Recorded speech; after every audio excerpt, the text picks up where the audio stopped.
Makar Sankranti, the first major festival of the year, is celebrated across India with great enthusiasm.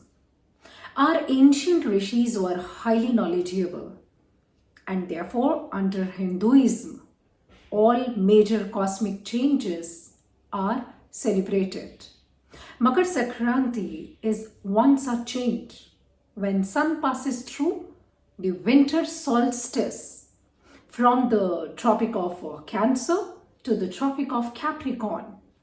With this, Earth starts its northward part of the rotation, signifying end of the winter season. This day is dedicated to the worship of Surya Dev.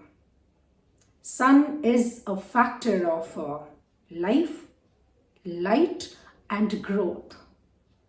So this is a festival of nature.